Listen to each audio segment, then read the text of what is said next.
pinagpapatuloy po natin ng ating serye, World War III or Winning the War Within or the Invisible Wars.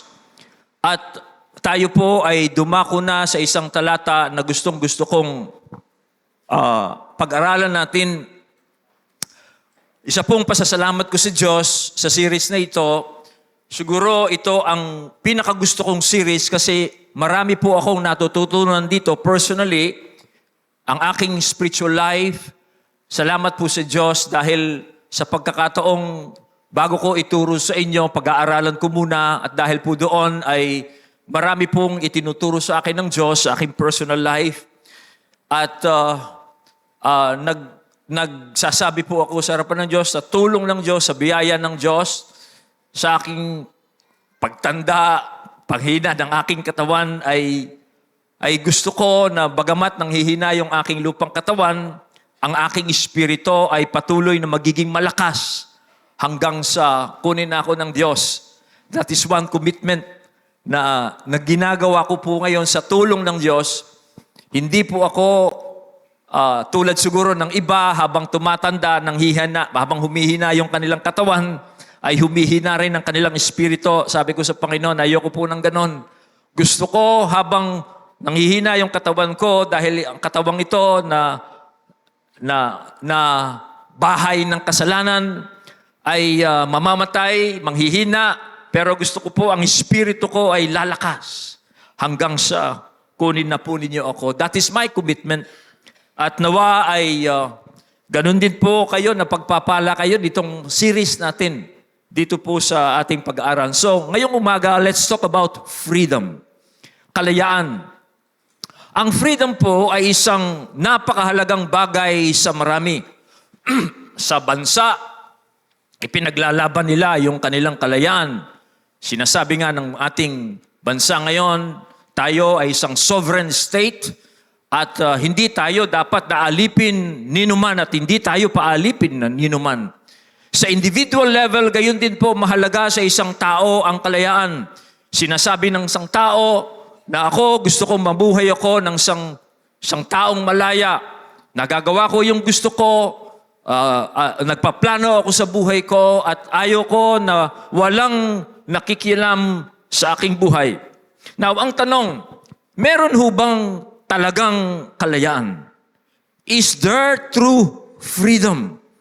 Tunay po bang malaya ang isang tao na gawin ang kanyang nais sa kanyang buhay? Ayon po sa Merriam-Webster, ang definition po ng freedom ay absence of necessity, absence of coercion, absence of constraint in choice and action.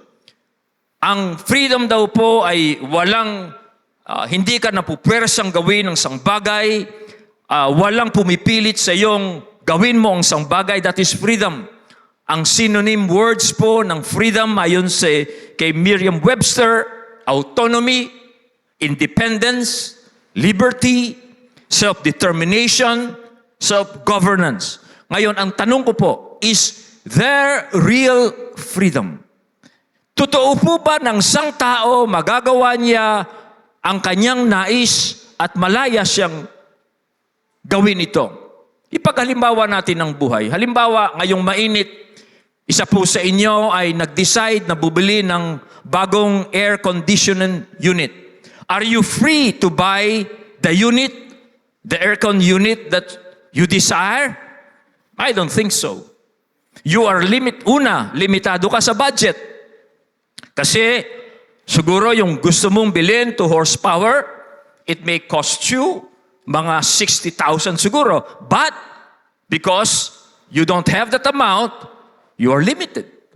And then, nung bibili ka na, nag-decide ka na bibili ka na lang ng 1 horsepower, bagamat ang kailangan mo 2 horsepower kasi kulang ang pera mo. Ngayon, nung bibilin mo na, naisip mo, baka anong sabihin ng kapitbahay mo? Kailangan mo 2, bumili ka 1 dahil sa walang pera, nag-decide ka ng 1, kaya dahil sa pride, ayaw mong masabing wala kang pera, nangutang ka sa isang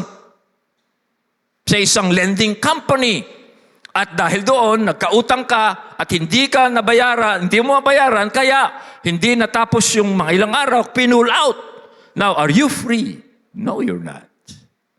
O kaya, merong isang babae, dahil nawawala na yung kanyang edad sa kalendaryo, nag-decide na mag-asawa. So, free ba siya na mag-asawa? Kahit na sinong gusto niya? Well, tingnan natin kung free siya. Well, una, meron ba nanliligaw? Gusto na niya mag-asawa? O ang tanong doon, limited kung meron nanliligaw. Ngayon, meron naman nanligaw, o kaya, meron siyang napupusuan at napupusuan naman niya siya nung kanyang napupusuan. Now, are they free? Kung walang asawa yung lalaki. What if kung napusuan niya, may asawa rin? So, free ba siya? Well, pwede niyang ituloy yun. Pero nung itutuloy na niya, sabi ng kanyang pamilya, pag itinuloy mo yan, kalimutan mo na kami. Pero dahil mahal niya yung kanyang pamilya, hindi niya tinuloy. So, hindi po tayo malaya. My point is, there is no such thing as freedom.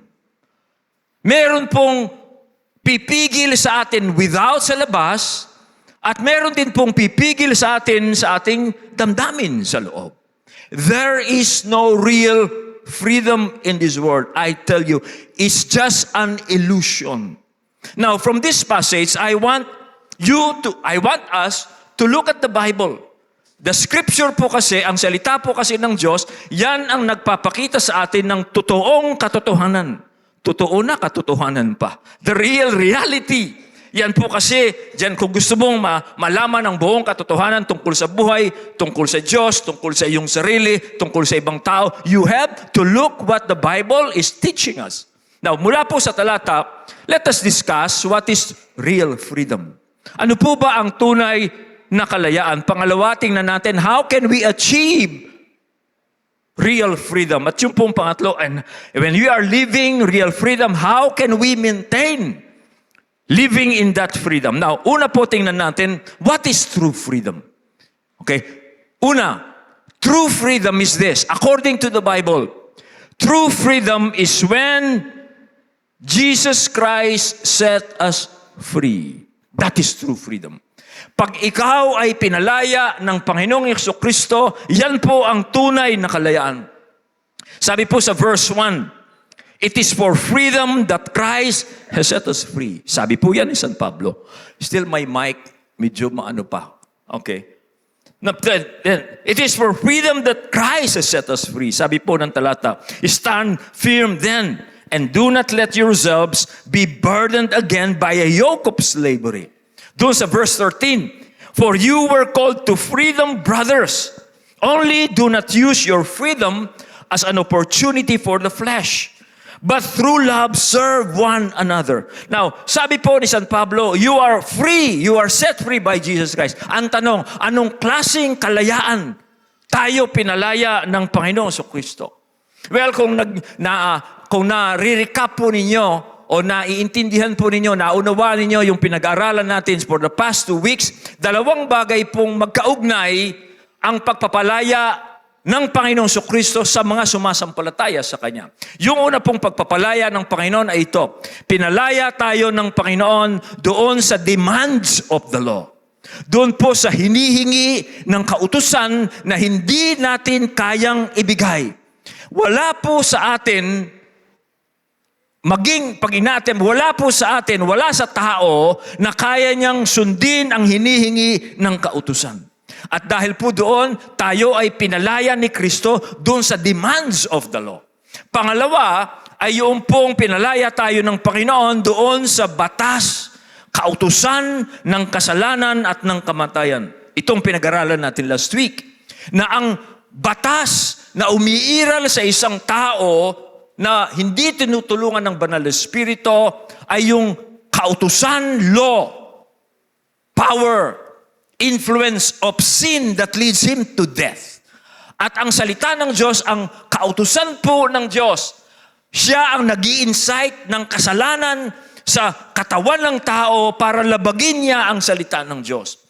At dyan po tayo sa dalawang bagay na yan, Tayo pinalaya ni Kristo pag tayo ay nagtiwala sa Kanya bilang ating tagapagligtas. At yan po ay ginawa ng Diyos. Yan pong kalayaang yan is by the grace of God. Pag sinabi natin by the grace of God, yan po ay inaccomplish ng Diyos through Jesus Christ. Sabi po ng Bible, yung hindi natin kayang gawin para sa ating sarili ay ginawa ng Diyos. Isinugo ng Diyos ang sarili niyang anak. Nang sa ganon, nung siya'y magkatawang tao, nagkatawang tulad ng makasalanang tao, ay inialay niya yung kanyang sarili para hatulan niya sa kanyang katawan ang kasalanan. Diyan tayo pinalayan ng Diyos by the grace of God. Diyan tayo Now, malaya na tayo. Ang tanong, okay? Malaya na tayo. Kaya ngayon, huwag muna tayo magtanong. Pero pa ako sasabihin, okay? Kaya po, ang kalagayan natin yan, ang new position natin in Christ ngayon, we are free. Malaya na tayo. Ang ibig sabihin ng malaya, hindi na tayo namumuhay ayon sa demands of the law. Ibig sabihin ng demands of the law, hindi na tayo nasa ilalim na binabantaan tayo ng kaparusahan ng salita ng Diyos dahil sa kautusan. Malaya na tayo doon sa judgment ng law. Okay? Tayo ngayon ay malaya nang nabubuhay sa ilalim ng grasya ng Diyos dahil sa ating kaugnayan kay Kristo. Okay, now ang tanong, anong klaseng kalayaan meron tayo ngayon? Kalayaan bang dahil wala na tayo sa ilalim ng hatol at kautusan ng Diyos, malaya na nating gawin ang nais nating gawin? Kung anuman ang gustong gawin ng makasalanang lamang ito, dahil hindi na ako hahatulan ng Diyos, pwede ko nang gawin ang layaw, ang hilig ng laman? Yun ba ang kalayaan? I don't think so. In fact, pag ganyan ang inisip ng isang sumasampalataya kay Kristo, that is the worst bondage. Yan po ang pinakamalalang pagkaalipin. So what is true freedom? Okay? What is true freedom? Ito po ang sabi ni Pablo. For you were called to freedom, brothers. Only do not use your freedom as an opportunity for the flesh. Yung ating pong kalayaan kay Kristo, hindi po yan lisensya para ibigay natin ang ating sarili sa paggawa ng kasalanan. Para bigay natin ang ating sarili doon sa hinihingi ng laman. Pag sinabi po nating laman, ito po ang makasalanang likas natin. Dito sa katawang ito, nasabi ni Pablo, walang mabuting nakatira. Yung pong laman, ayan ang tinatahanan ng kasalanan. Okay, ibig bang sabihin dahil hindi ka nahahatulan ng Diyos, susundin mo ang mga hilig ng laman? Yan po ang sabi ni Pablo. Okay? Sabi niya, no, that is the worst bondage. Okay? Okay, yun po ang worst bond. Mga kapatid, ang ating pong kalayaan kay Kristo, hindi yan kalayaan para ibigay natin ang hinihingi ng masamang pita natin. Hindi po yan ang ibig sabihin. Hindi po natin idadahilan na dahil wala na tayo sa ilalim ng kautusan ng Diyos, bibigyan na natin ng yung mga masasamang hilig ng ating laman. Dahil hindi natin pwedeng sabihin, dahil ang relasyon ko pala sa Diyos ay hindi sa ilalim ng pagsunod ko sa kautusan, kundi ito ay dahil sa biyaya ni Kristo sa akin, pwede ko nang labagin ang kautusan at para bigyan ng puwang. Hindi mo pwedeng sabihin yan, kapatid. Okay? Hindi mo pwedeng sabihin yan.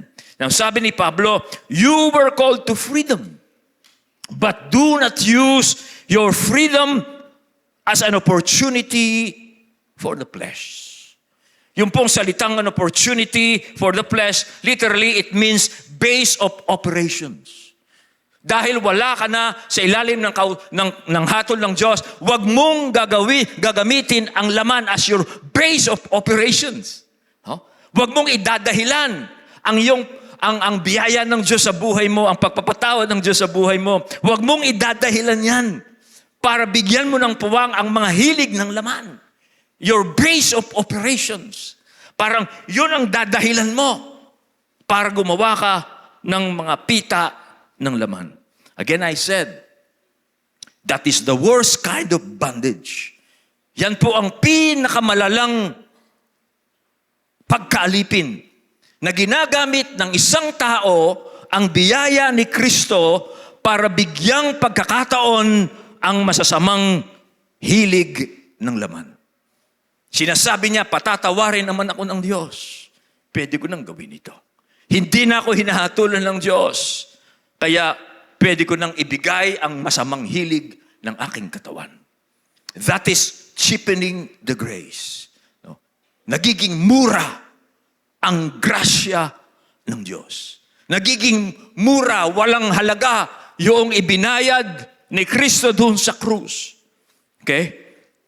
Yun po ang sinasabi ni Pablo, that is the worst, ni St. Peter in other passage, that is the worst kind of bondage na idinadahilan ng biyaya ng Diyos para maging malaya. Sabi po ni Peter, ipinapangako ang kalayaan, ngunit sila mismo ay naaalipin ng kasamaan. Okay? Now, ano po ba ang tunay na kalayaan? Ano ang kalayaang ibinibigay ni Kristo? Ito po yun. Ang kalayaang maglingkod sa iba. That is true freedom. Na ikaw ngayon, dahil pinalaya ka na ng Diyos sa hatol ng kautusan, hindi na ang kautusan ng Diyos ang nagiging basihan ng iyong relasyon sa Kanya, kundi ang iyong pananampalataya kay Kristo.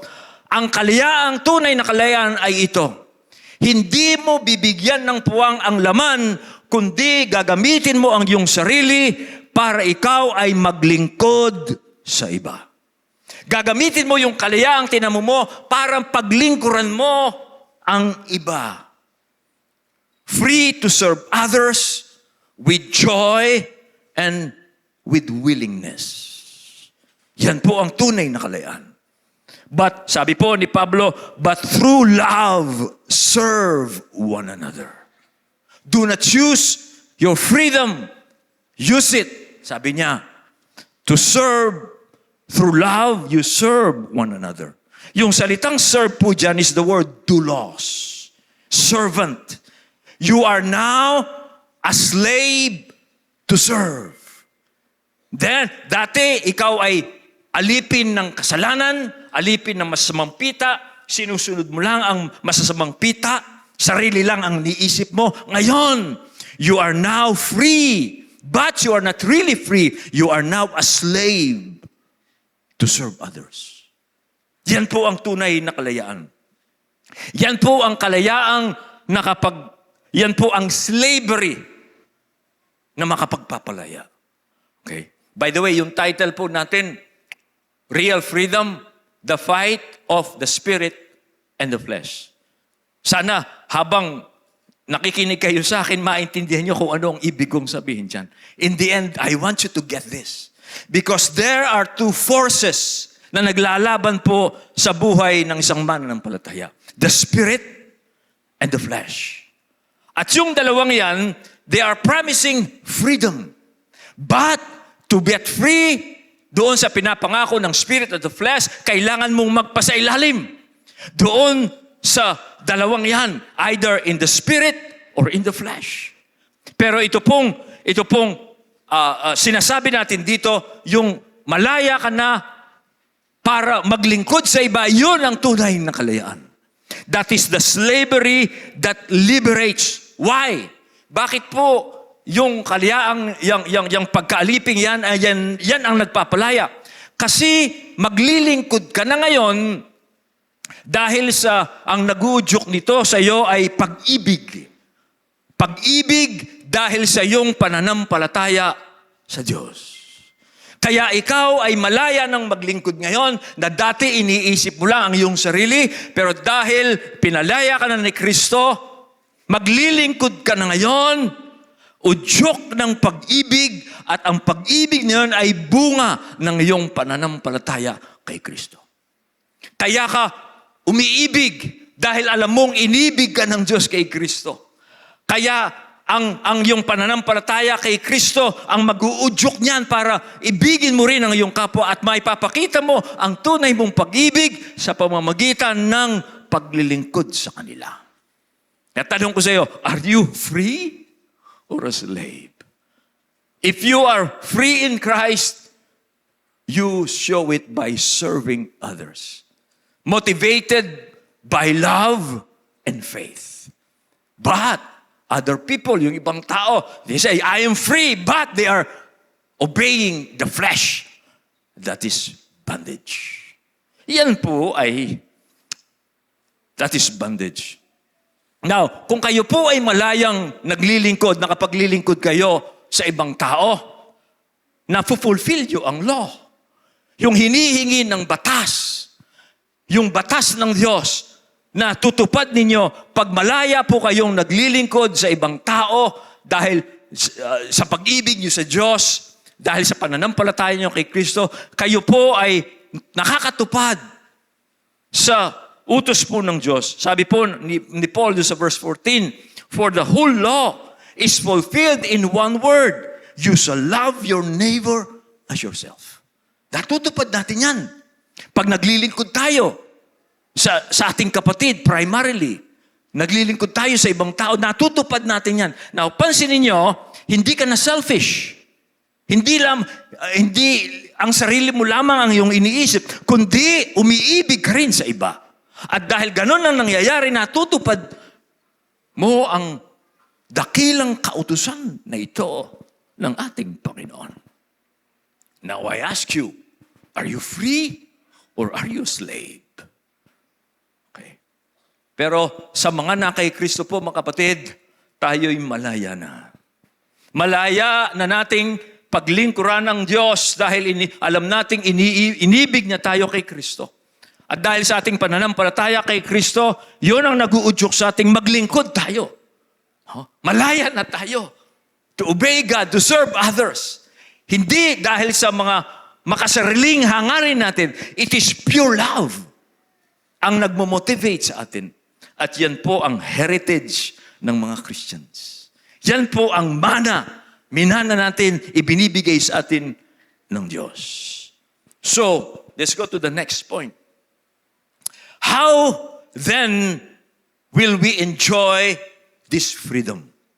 Paano po natin ma-enjoy ito pong kalayaang ibinigay na sa atin ng Diyos through Jesus Christ? Well, gusto ko pong paalala ulit sa inyo na ito pong kalayaang ito ay ibinibigay na sa atin ng Diyos o ibinigay na sa atin ng Diyos. At tulad po ng sinabi ko sa inyo last week, this is our position. We are already free from the law and from the power of sin. Ito ang ating posisyon. But to enjoy it, we have to use it. Kailangan natin gamitin ng faith. So how then will we enjoy this freedom? Now, negatively, nauna na sa akin yung PowerPoint. Negatively, we will enjoy this freedom not by performing religious duties. Okay? Hindi po natin ma-enjoy ang freedom ni Kristo sa pag-attend lamang natin sa church o paggawa natin ng iba't ibang religious duties. Hindi po yan. Now, kinuha ko po yung punto na yan mula doon sa context. Itong sulat ng Galatia. Ang context po kasi dyan, mga kapatid, yung mga Galatian Christians, gusto po nilang magpasailalim uli doon po sa batas ni Moses through circumcision. Gusto nilang gawin yung religious duties ng mga Hudyo by wanting to be circumcised. Kasi yun po kasing mga false teachers na pumunta doon sa Galatian church ay kanila pong ipinipilit na yung freedom in Christ ay mag-i-encourage lamang ito ng isang unrestrained pagan living. Kanya sila, gusto nila, yung mga false teachers, na itong mga Kristiyanong itong sabi ni Pablo ay pinalaya na ni Kristo, ay sinasabi nilang kailangan nilang magpatuloy at magpasailalim uli doon sa kautusan ni Moses. Kasi yung freedom in Christ ay hindi sapat yan para pigilan yung masasamang hilig ng tao. Kailangan may kautusan. Yun po ang context niyan. Kaya si Pablo, nag-object siya. Okay? Tinutulan niya yung ganong pagtuturo at kaisipan. At kaya sinabi niya, doon po sa verse 2 and 4, sabi ni Pablo, pakinggan niyo ito.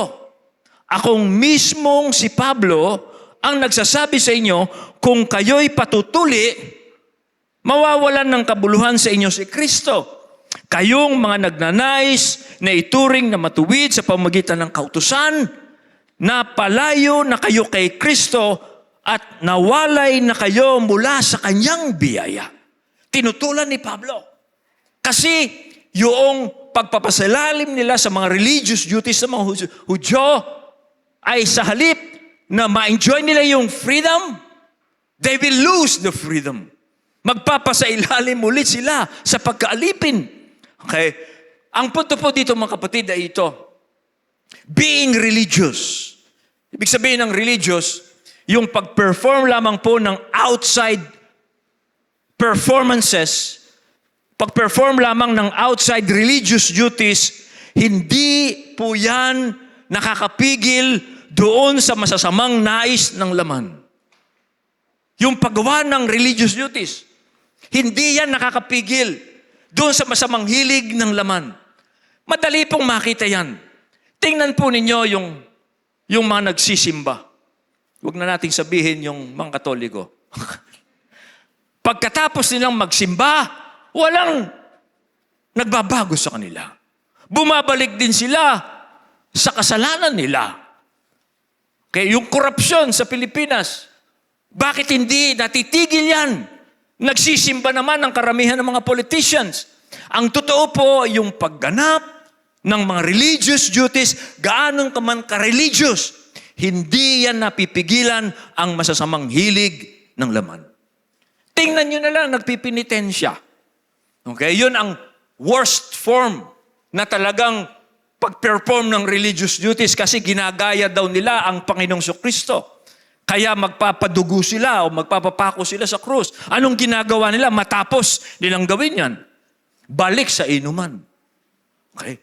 Napigil ba yung masamang hilig ng laman? Hindi.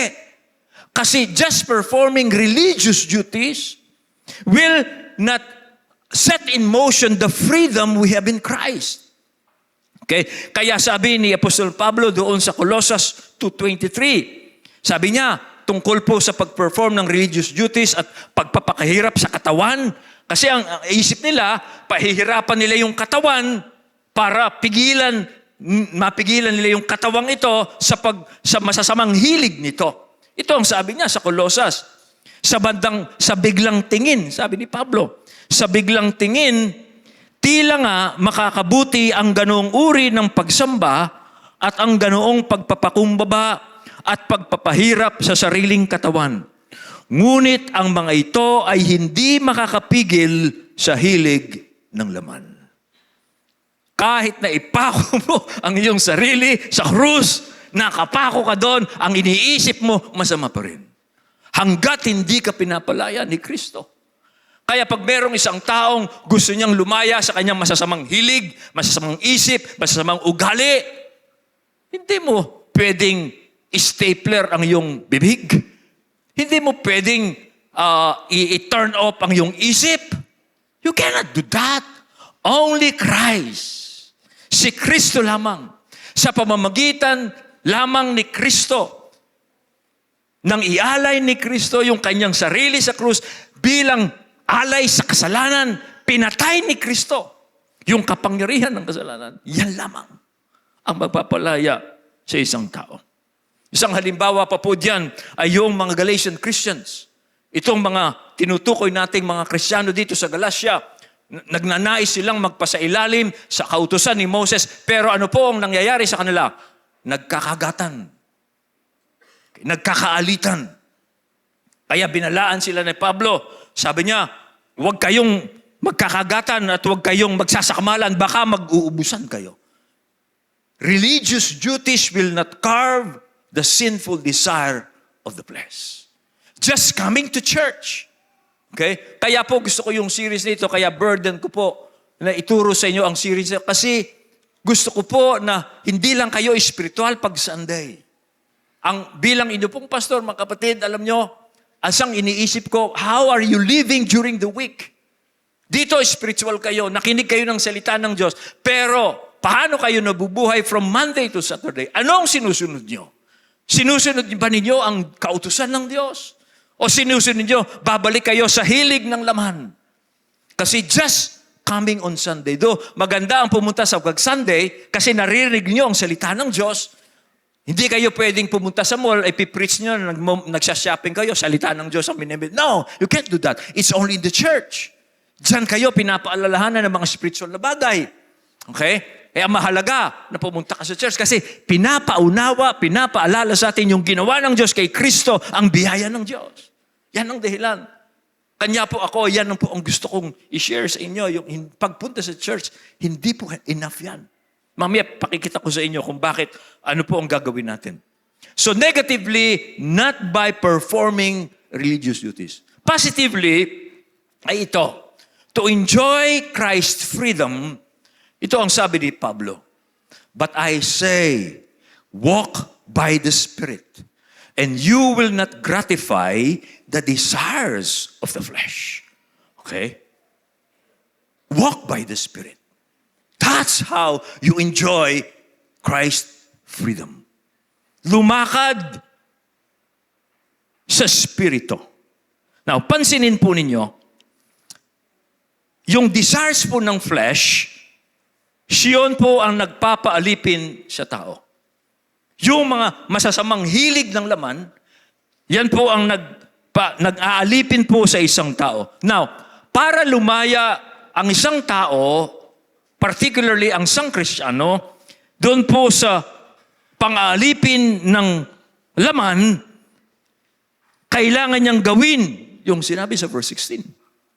Walk by the Spirit, and you will not gratify the desires of the flesh. Yun lamang ang tanging paraan. Okay? Okay? Lumakad, mamuhay, ayon sa Espiritu. Mga kapatid, kung tinanggap mo na si Kristo, ang banal na Espiritu ng Diyos na nasa sa iyo. At ang banal na Espiritu ngayon ay inuudyukan ka. Binibigyan ka ng kapangyarihan. Inaakay ka na sundin ang batas ni Kristo. Okay? Yan ang ginagawa ng banal na Espiritu sa iyo. Okay? Kung pakikiramdaman mo lamang, kung tinanggap mo si Kristo, ang Espiritu ng Diyos at ni Kristo, ang siyang nag-uudyok sa iyo, nagbibigay sa iyo ng lakas para sundin mo ang panuntunan ni Kristo. At pag ginagawa mo yan, yan lamang ang paraan para masupil mo ang mga pang-aaliping udyok ng laman. It is only by walking in the Spirit. Okay? Bakit? In-explain ni Pablo, bakit kailangan kong lumakad sa Espiritu para mapigilan ko yung pang-aalipin ng laman? Well, sinabi niya sa verse 17, for the desires of the flesh are against the Spirit, and the desires of the Spirit are against the flesh. For these are opposed to each other to keep you from doing the things you want to do. Anong gustong gawin ng laman? Saan tayo tinutukso? Sundin ang mga gawa ng laman. Pero kung namumuhay ka sa Espiritu, you can curb it. Mapapatay mo yan. Okay? Mapapatay mo yan. Yung desire ng laman, mapapatay mo yan by walking in the Spirit. Kaya nga sabi niya, these are opposed to each other to keep you from doing the things you want to do. Anong gusto mong gawin? Sundin ng laman. Pag inaakay ka ng laman sa isang masamang hilig, mamuhay ka sa Espiritu. Titigil ang laman. That's the principle. Very simple. Very simple po mga kapatid. Ang dominant, gusto ko pong paalala sa inyo. Okay? Ang sinful nature po natin mga kapatid, nung tayo naging Kristiyano, hindi yan na-eradicate. Hindi yan namatay. Bagamat nawalan na ng kapangyarihan yan, Okay? Hindi pa rin siya, nandyan pa rin siya. Para daw isang taong, halimbawa, nang uupaan ka sa bahay, yung nagpapaupa sa iyo, masyado siyang mahigpit. Okay? Masyadong mataas ang renta niya. Tapos, meron pa siyang ginagawa sa iyo para ipitin ka niya. Kaya hirap na hirap ka. Dahil, wala kang magawa dahil sa kanya ka nagre-renta. Until merong isang taong mabait, binili niya yung apartment na iyong nirerentahan. At ito mabait. At sabi niya sa iyo, ngayon, malaya ka ng mabuhay ngayon, hindi ka na napupersa. Pero, yung dating may-ari ay nakakapit bahay mo lang. Okay? Nandun lang siya. At medyo natatakot ka dahil nasobrahan ka sa igpit. Kaya napapraning ka pag nakikita mo. Pero dahil hindi na siya ang may-ari, dapat mo ba siyang sundin? Dapat mo ba siyang matakot? Hindi. Dahil ang may-ari na ng apartment ngayon ay taong mabait at fair. Ganyan din po tayo. Okay? Yung pong makasalanang likas, nasa atin pa rin. Pero hindi na siya ang may-ari ng ating katawan, kundi si Kristo na. Sa pamagitan ng Espiritu ni Kristo na nababahay ngayon dito sa ating katawan, yan na ang nag-uudyok sa atin ngayon. Kaya hindi mo na dapat sundin yung dating may-ari. Ngayon, iba na ang may-ari sa iyo.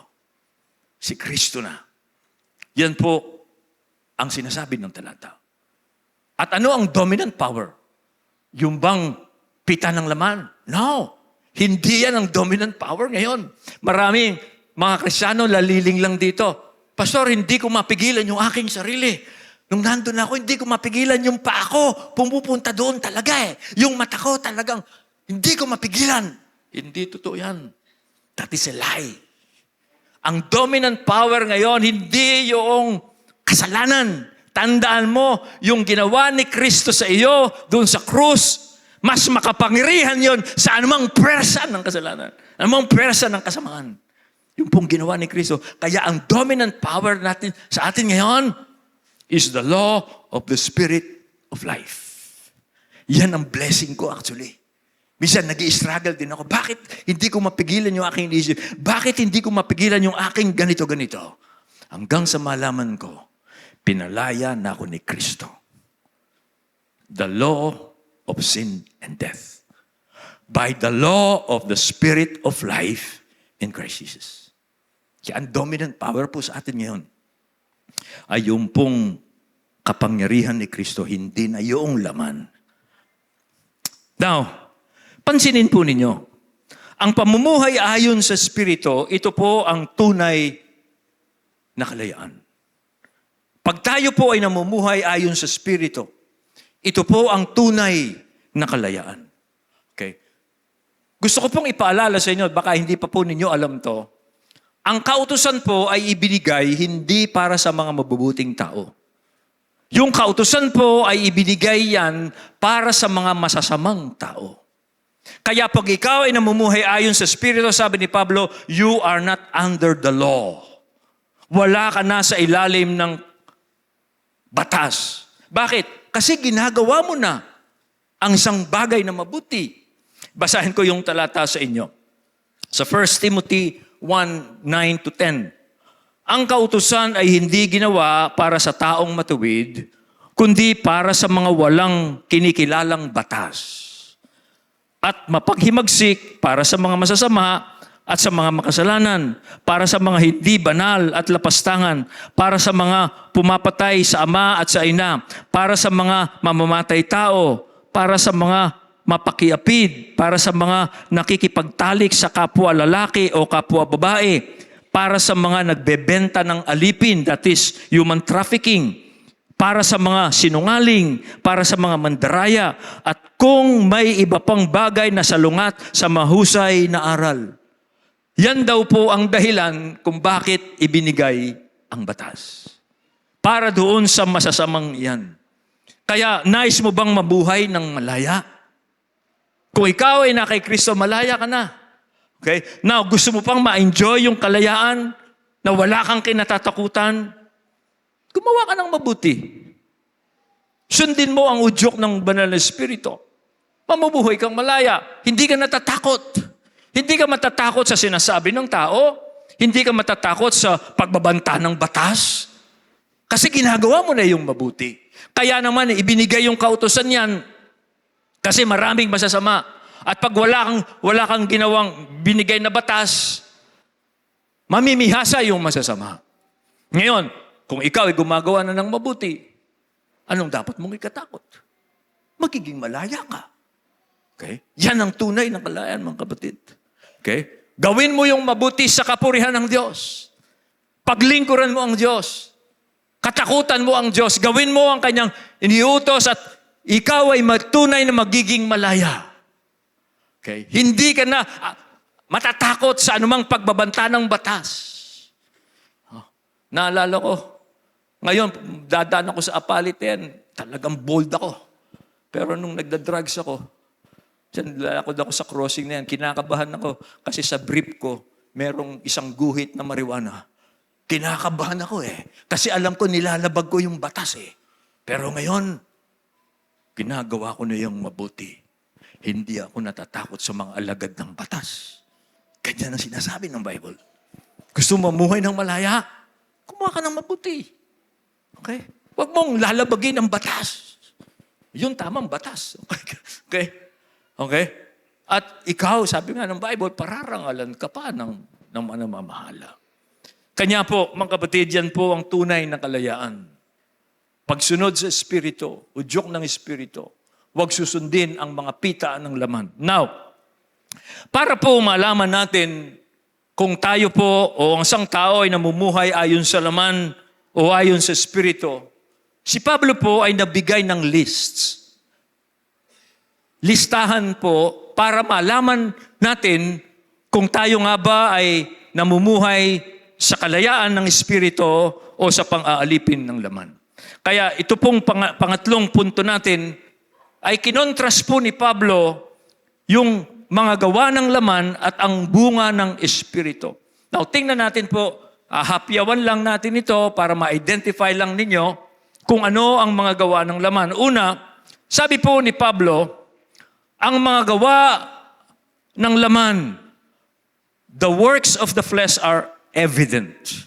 Pag sinabi niyang the works of the flesh are evident, hindi po niya ibig sabihin na lahat ng ginagawa ng namumuhay sa laman ay sa public, hayag sa tao. No. Ang ibig po niyang sabihin, bagamat merong mga tao gumagawa ng gawa ng laman, pinopost pa sa Facebook, pinapublic nila.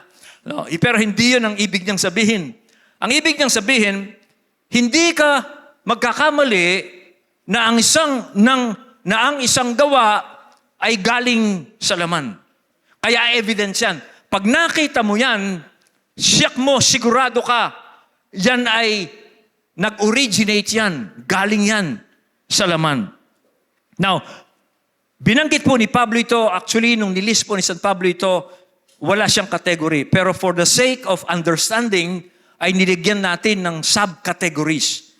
Dito makita natin yung 4 na kategorya ng gawa ng laman. Yung una dyan, yung sins against decency. Pangalawa, sins against God. Pangatlo, sins against community. Yung pang-4, sins against propriety. Una, tingnan po natin yung sins against decency. Ito po yung mga gawa ng laman, pag nakita niyan, tiyak niyan, gawa yan ng laman, hindi yan udyok ng Espiritu Santo. Yung unang list, sins against decency. Okay? Ano po yan? Sexual immorality, pakikiapid, yung pong impurity, karumihan, sensuality, kahalayan. That is sin against decency. Pag nakita mo yan sa isang tao, ibig sabihin yan, ang sinusunod niya, yung laman. Hindi siya inuudyukan ng Espiritu Santo. Na yung pangalawang list, yung sins against God, kasalanan laban sa Diyos. Yan po ay idolatry, pagsamba sa Diyos-Diyosan, o sorcery. Now, pansinin ninyo, yan po ay galing din sa laman. Maring tanong nyo, okay, bakit merong mga taong nagwo-worship sa idols? Well, bakit? Bagamat ngayon, napapansin namin tuwing piyesta ni Apo Iro, pakonti ng pakonti yung mga sumasayaw sa Voltes 5. Okay? Pakonti ng pakonti. Now, bakit? Sa Quiapo marami pa rin. Bakit po marami pa rin ang mga sumasamba sa Diyos-Diyosan? Kaya po, ganon, dahil pansinin nyo, yung mga Diyos-Diyosan walang pakialam sa buhay ng mga sumasamba sa Kanya. Kaya gusto naman nilang sambahin ang Diyos-Diyosan kasi hihingi sila dun sa Diyos-Diyosan na yon ng kanilang hinihiling, pero yung Diyos-Diyosan na yon walang pakialam kung anong klaseng buhay yung sumasamba sa kanila. So ang nasusunod pa rin sa mga taong sumasamba sa Diyos-Diyosan, yung flesh. Kaya sumusunod sila. Kaya minsan naisip ko, yung iba po nating kasama dito, bumalik sa Katoliko. Bumalik. Kasi, sa Katoliko kasi, walang ganito sa atin eh. Tayo ini-encourage na pagsamba mo sa Sunday, mamuhay kang sinusunod si Kristo sa Monday at saka hanggang Saturday. Yung iba, bumalik ng Katoliko. Kasi sa Katoliko, simba ka, uwi. Tapos na. Okay? Walang pakialam ang klaseng pamumuhay. Okay? Walang discipleship. Kaya balik na lang tayo sa Katoliko. Pag sa Katoliko, pag nagsimba ka ng 30 minutes, tapos ka na, obligasyon, balik sa kasalanan. Ganon. No. That is the work of the flesh. Kaya pag isang tao gusto mo nang bumalik sa pagkakatoliko, matapos marinig ang salita ng Diyos, kasi hindi mo nagagawa yung gusto mo, yan po ay gawa ng laman. Now, sorcery. Ano po yung sorcery? Ito, matindi na po ang sorcery. Much deeper than idolatry. You want to experience more deeply the unknown world. Sorcery. Okay? Hindi na sumasapat sa iyo ang pagsamba sa Diyos. Gusto mo pang maranasan yung unknown world. Ito po ay kasalanan because you are not following a person doing sorcery. Kasalanan po yan laban sa Diyos kasi hindi niya sinusunod yung kapahayagan ng Diyos sa kanyang salita. Hindi niya tinatanggap si Kristo na siyang kapahayagan ng Diyos. Kaya mag-involve siya sa sorcery. Now, sin against community, ano po ang mga kasalanan laban sa komunidad, sa social life? Well, yung una is enmity o alitan. No? Pag meron pong alitan yan, napapansin mo, yan po ay gawa ng laman yan. Strife o pagtatalo, jealousy o paninibugho. Pag meron pong paninibugho, jealousy na umiiral sa isang tao, that is the work of the flesh. Fits of anger, pagkagalit, selfish ambition, pagkamakasarili. Yan po ay gawa ng laman yan. Rivalries, pagkakampi-kampi. Okay? Pag meron pong kampi-kampi dyan, meron ng sinisiraang tao yan. That is the work of the flesh. Okay? Envy, pagkainggit. Pag po hindi ka natutuwa doon sa blessing ng iyong kapatid, that is envy. Hindi ka makapag-rejoice sa kanyang mabuting kapalaran o blessing, that is envy. That is the work of the flesh. Hindi makapag-hallelujah, hindi ka mag-praise God sa blessing mo. Pag hindi ka, utang lang yun eh. That is envy. That is the work of the flesh. Now, sins against propriety. Maayos na pamumuhay. Kasalanan laban sa matinong pamumuhay. Drunkenness, paglalasing. Paglalasing, umaga pa lang, toma na! Work of the flesh yan. At yung pong orgies, ano yung orgies? Walang taros na pagsasaya. Umaga, tanghali, gabi, hanggang madaling araw. Walang taros na pagsasaya. Yan po ay gawa ng laman. Okay? Kaya, kung nakikita po ninyo ang mga bagay na ito, sigurado po, galing yan sa mga gawa ng laman. Okay? Okay? Yan po ay hindi nililid ng banal na spirito ang sino mang gumagawa ng ganyan. Hayag sila. Okay? At sinabi pa ni San Pablo, pag nakakita ka naman ng isang tao, ganyan ang habits niya. Okay? Lifestyle niya yung ganyang klaseng pamumuhay. Dalawa lang ang posible. Kung Kristiyano siya, hindi siya namumuhay ayon sa Espiritu. O kaya, hindi siya tunay na Kristiyano. Pag nakikita mo yan, kahit na pasimba-simba yan, pero ganyan ang lifestyle niya, itong nilist na ito, yan po ay walang espiritu. Hindi siya ipinanganak na muli. Kaya sabi ni Apostol Pablo, I warn you as I did before, that those who live like this will not inherit the kingdom of God. Hindi sila ipinanganak na muli ng espiritu. Pag nakita mo ang isang tao, kahit na simba-simba siya, ganyan ang lifestyle niya, hindi siya nagbabago, yan, check mo, hindi yan papasok sa kaharian ng Diyos. Hindi yan na born again. Okay? Now, tingnan naman natin yung bunga ng Espiritu. Now, pansinin niyo, sabi ni Pablo, but the fruit of the Spirit. Ginamit po niya yung salita, fruit, hindi fruits. Okay? Ibig niyang sabihin, yung bunga ng Espiritu is like cluster of grapes. Okay? Tulad po ng isang palumpong ubas. Pag ang isang tao, led by the Spirit, itong mga pag-uugaling ito ay lalabas sa kanya.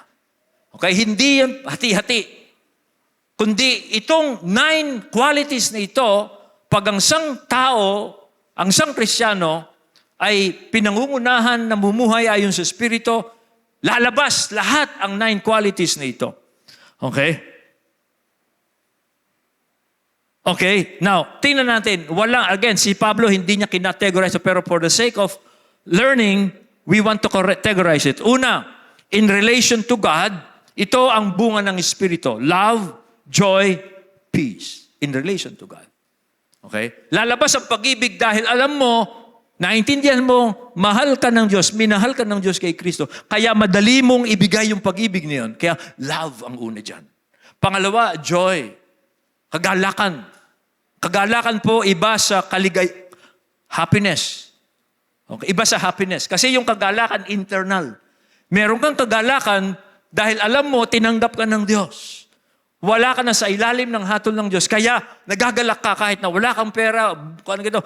Hindi nawawala yung kagalakan mo. Ang mahalaga sa iyo, tinanggap ka ng Diyos at ikaw ay magmamana ng mana sa langit. You have joy.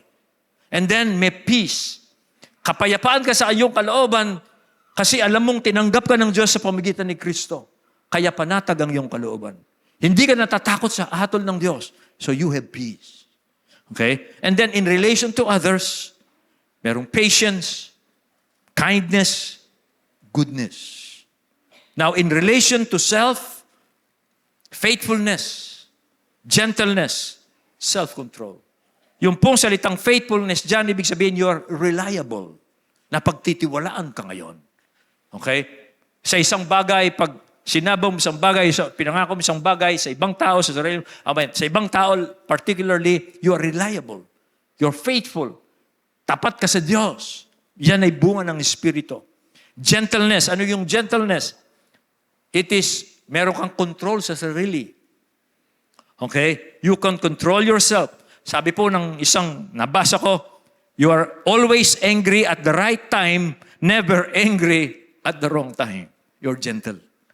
And then self-control. Self-control. This is a great quality in the person when Christ is in his heart. Bunga yan ng Espiritu. Nakokontrol mo ang iyong sarili. Kasi napipigilan mo ang iyong sarili.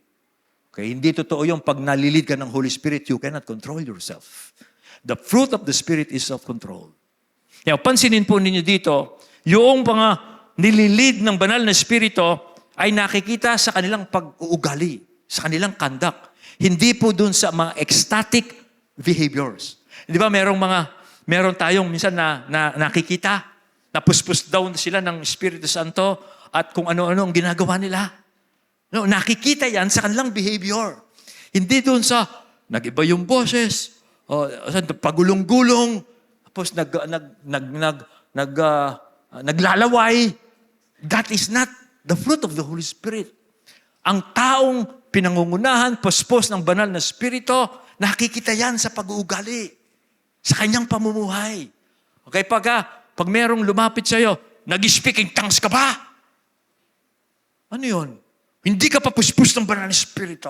Kailangan gumulong-gulong ka. Kailangan sumuka ka ng kulay green. That is not The fruit of the Holy Spirit. Kaya huwag kang maniniwala sa ganun. Nakikita yan, hindi yun sa, ako si Santo Niño. Hindi yan. Kalukuhan yan. Makikita yan sa pamumuhay.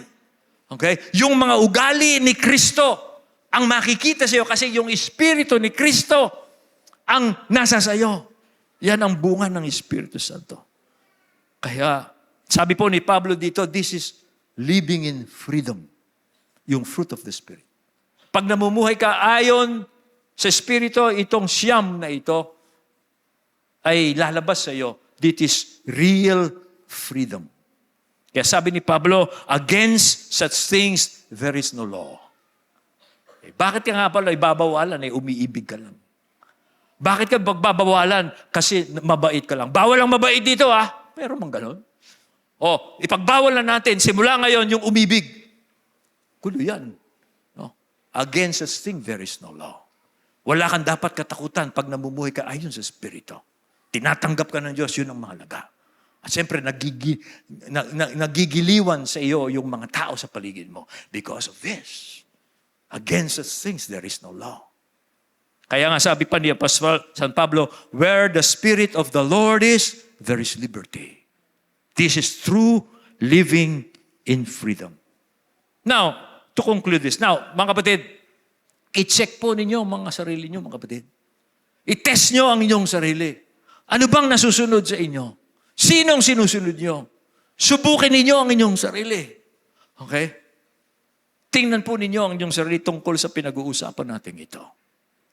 Now, to conclude this message, si Pablo po ay nagbigay ng concluding statements how to maintain this kind of living. So how do we maintain this? Maintaining through freedom. Meron po siyang dalawang paalala. Yung unang paalala ni Pablo, sabi niya, meron kang commitment nung isuko mo yung buhay mo kay Kristo. You stick with that commitment. Yun po ang unang paalala niya. Gusto mong ma-maintain? Nag-commit ka. Nung isinuko mo ang buhay mo kay Kristo, i-commit mo na hindi ka na mamumuhay ayon sa dikta ng laman. So keep that commitment. Yun po ang sabi niya dun sa verse 24. And those who belong to Christ Jesus have crucified the flesh with its passions and desires. Now, pansin nyo, ang ginamit na salita po dyan, have crucified the flesh. Mga English major, anong tense yan? Have crucified the flesh. Kaya sinasabi ko pag nagbabasa kayo ng Bible, tingnan nyo kung anong tense niyan kasi merong kahulugan yan. Now, ang tense po niyan is past perfect tense active. Have crucified the flesh. Kaiba po yan doon sa ibang statement ni Pablo na passive. Halimbawa, okay? Sa Romans 6:6, ito ang sabi. We know that our old self was crucified with Him in order that the body of sin might be brought to nothing, so that we would no longer slave to sin. Yan, ano yan? That is passive. Passive, ibig sabihin, hindi ikaw ang gumagawa nito, kundi ito ang ginawa sa iyo ng Diyos through Jesus Christ. Pero yung sa Galatia, balik mo dun sa Galatia, pansinin nyo, have crucified the flesh. Sinong gumawa niyan? Ikaw. Ako ang gumawa niyan. Okay? Ginawa ko yan, kailan? Nung nagpasya ako, na isuko ko ang buhay ko kay Kristo dahil nagtitiwala na ako na siya ang tagapagligtas, kaya ipinangako ko sa aking sarili na hindi na ako mabubuhay sa dati kong pagkatao. Ipinako ko ang aking laman. Yan ang ibig sabihin yan. Sinong gumawa? Hindi ang Diyos, ikaw. Ginawa mo yan, nung siguro, pagkatapos mong isuko ang buhay mo kay Kristo, nagpabaptize ka. That is your decision. At dahil ginawa mo yon, sabi ni Pablo, if you want to maintain your living in freedom, you stick with that decision. You have already crucified the flesh with its passions and desires. Now, keep that commitment. Huwag ka nang babalik. Huwag mo nang babalik ka rin yung decision mo. Parang nagkamali ako. No. You made that decision. When you were enlightened. Ngayon, wag mo nang babalikan yan. Bakit po? Kasi, inuulit ko po, yung sinful nature, hindi siya na-eradicate, naipako lang yan. Ibig sabihin, nakapako, may buhay pa. Okay? Naalala ko yung kapatid ko, nung Holy Week, yung kapatid ko, natuwa ako eh. Holy Week, humuli ng palaka.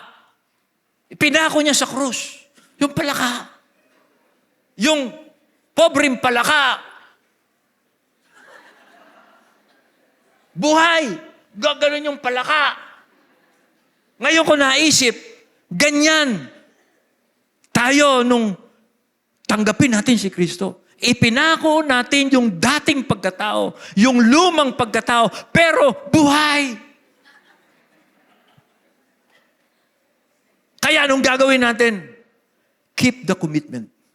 Nagpasya tayong hindi na tayo mabubuhay sa dating pagkatao. Kaya stick with it. Huwag ka nang babalik doon. Pangalawa, ano pa po ang paalala ni Pablo dito? Sabi niya, you keep in step with the Spirit. No? Patuloy kang sumunod sa Espiritu. Why? Bakit ka patuloy na susunod sa Espiritu? Sabi niya, if we live by the Spirit, let us also keep in step with the Spirit. Okay? If we live by the Spirit, yes, we are living by the Spirit. Sa pamamagitan ng Espiritu, Santo ng Diyos, naintindihan natin ang Ebanghelyo. Sa pamamagitan ng Espiritu ng Diyos, nakita natin, kailangan natin ng kaligtasan, kaya tinanggap natin si Kristo. Sa pamamagitan ng Espiritu ng Diyos, nung tanggapin natin si Kristo, pinatawad tayo sa ating kasalanan. Sa pamamagitan ni Kristo, ng Espiritu ni Kristo, tayo ay nililinis, binabanal ng Diyos. We live by the Spirit. At dahil nabubuhay tayo sa Espiritu, keep in step with the Spirit. Dahil nabuhay ka sa pamamagitan ng Espiritu. Ngayon, keep in step with the Spirit. Ano yung keep in step? Ayan ng Espiritu, nililid ka niya. You follow. You follow. Inuudyukan ka ng Espiritu. Para sundin mo yung prinsipyo ni Kristo. Sundin mo. You keep in step. You guide. Be guided by the Spirit. Yan po ang makita natin. To maintain yung pong freedom natin in Christ. So to conclude po mga kapatid, I have some appeal sa mga kasama natin dito. Napansin po kasi sa Lord's Way, marami na pong bago sa atin. Kasi hindi ko nakilala yung iba. Dinala po ng mga kaibigan, mga kapatid. Dinala dito. Ngayon, bumabalik po sila. Ito po ang gusto ko po sabihin sa inyo. Kayo pong mga hindi pa kayo nagpapasya na isuko ang buhay nyo kay Kristo. Ito po yung appeal ko sa inyo. Alam po ba ninyo ang freedom in Christ?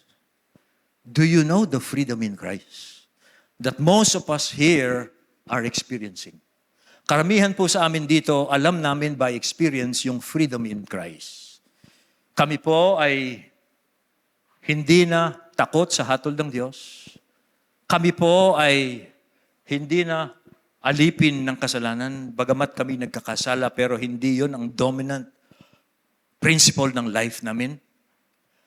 We know the freedom in Christ. Pero ang tanong ko, do you know the freedom in Christ? Kasi po, ang totoo, or are you still enslaved by sin? Naririto ka, pero pagkatapos dito, pagkatapos mo lumabas dito, napipigilan ka gawa ng kasalanan, pero eventually, nagkakasala ka pa rin. Pero I praise God, bumabalik ka kahit na bumabalik ka pa rin dito. Kasi gusto kong, pag naunawaan mong maigi ito, mabubuhay ka ng malaya. Hindi na ang dominant influence sa buhay mo, hindi na yung kasalanan, kundi si Kristo na. Meron akong nabasang quote, I will end with this. Ito sabi niya, your first duty is not to find freedom, but to find your master. Ito, merong katotohanan dyan. Ang duty mo is not to find freedom, but to find your master. Kasi kung ano o sino ang Panginoon mo, yan ang susundin mo. tandaan mo, walang malayang tao. Hindi ka malaya, walang malayang tao dito. Dalawa lang ang susundin mo. Okay? Yung kasalanan na nananahan sa iyo, yan ang sinusunod mo. Yan ang Panginoon mo. At pag yan ang sinusunod mo, kapahamakan, kahatulan ang nagbabanta sa iyo. Pero kung gusto mong lumaya, merong pangalawang Panginoon na dapat mong tanggapin, kilalanin sa iyong buhay. Yan ay si Jesucristo. Si Jesucristo lamang ang makapagbibigay sa iyo ng kalayaan. Dahil si Jesucristo lamang ang naghandog ng kanyang sarili sa krus, inihandog yung kanyang katawan, sarili sa krus, bilang handog sa kasalanan, nang sa ganon, ang sino mang nagsisi, nagbalik loob sa Diyos, at sumampalataya sa Kanya, ay pinatatawad na ng Diyos sa kanyang kasalanan at pinalalaya na ng Diyos sa kapangyarihan ng kasalanan. Siya lamang, si Jesus lamang ang makapagpapalaya sa iyo. Kaya ito ang payo ko. Kung ayaw mong mamuhay sa takot, sa banta ng hatol ng Diyos dahil namumuhay ka bilang alipin ka ng kasalanan na nasa sa iyo, magsisi ka, magbalik loob ka sa Diyos, at magtiwala ka, sumampalataya ka kay Jesucristo. Lahat kami ditong lumaya, ganyan ang nangyari sa amin. Ako, 6 years to 8 years akong drug dependent. Hindi ko kinayang baguhin yung aking sarili, anuman ang pinagawa sa akin. Pero noong makilala ko si Kristo, pinalaya ako ng Diyos. Ang sinasabi kong ito sa iyo ay totoo at nararanasan namin at gusto kong maranasan mo. Gusto mong lumaya sa kapangyarihan ng kasalanan? Hindi ang kasalanan ang dominant power sa buhay mo. Magbalik loob ka sa Diyos. Aminin mo sa Diyos na hindi mo kayang baguhin ng iyong sarili dahil alipin ka ng kasalanan. At the same time, sabihin mo sa Diyos, nagtitiwala ka kay Kristo, kaya isinusuko mo ang buhay mo kay Kristo. Gawin mo yon. Ayon sa pangako ng Diyos, lalaya ka. Magiging malaya kang maglingkod sa iba, magiging malaya kang umibig sa Diyos at sumunod sa Diyos. Merong struggle. Pero kung susundin mo ang Espiritu, magtatagumpay ka. Yan ang appeal ko sa sino man sa atin dito na matagal na natin nakakasama, ngunit alipin pa rin ng kasalanan. Pagpalain ka ng Diyos kung gagawin mo ito. Tayo pong lahat ay tumayo, tayo manalangin.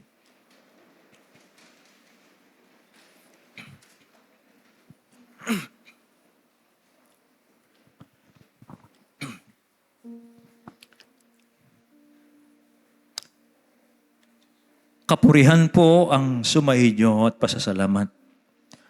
O Diyos naming amang nasa langit,